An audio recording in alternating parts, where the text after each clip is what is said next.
نبی کریم صلی الله علیه وسلم ورته فرمایل دا حضرت ابو دحدار رضی الله تعالی عنہ د فارا الله رب العالمین په جنت کې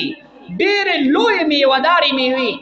د کجورو غټ باغ چې کوم دی هغه ولګو او د دې لپاره لوی لوی محلات په جنت کې تیار کړل. الله رب العالمین فرمایي زما لپاره صدقه ورکړه زه به ستا دا صدقه ستا لپاره دوه چند کما د اجر ثواب بدل سیوا درکما. آیات مبارکه مې ستاسو مخکې تلاوت کو.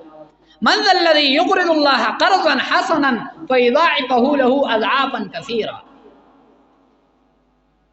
دا آیات مبارکه چې کله نازل شو عبد الله ابن مسعود رضی الله تعالی عنہ فرمایي چې کله د آیات مبارکه نازل شو حضرت ابو دحدار رضی الله تعالی عنہ راغې نبی کریم صلی الله علیه وسلم ته فرمایي الله رب العالمین زمونږ قرض غواړي الله زمونږ قرض غواړي. دا ارشاد الله رب العالمین فرمایلی دی قرآن کې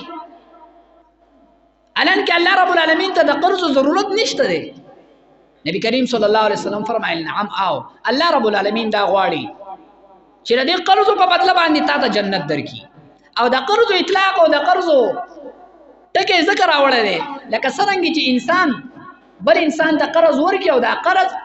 د خپل مالک ته واپس کول لازمي او ضروری وي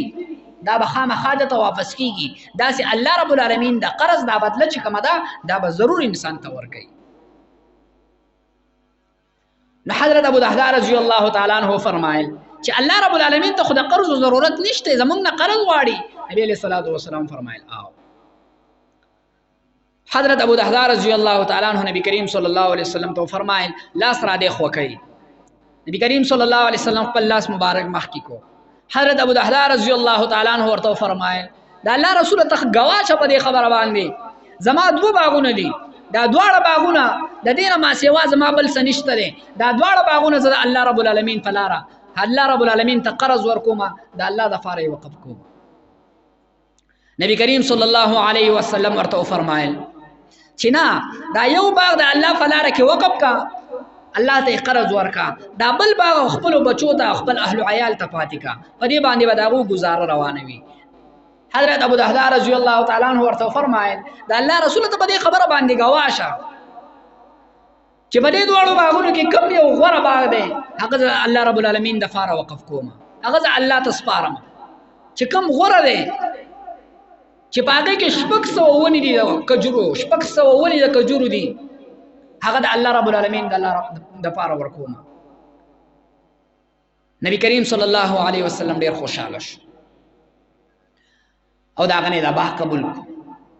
کله چې دی واپس کور ته راغی خپل بیبي ته زیره واورو خوش خبري واورو ولا داسې سودا مې وکړه د الله د رسول سره.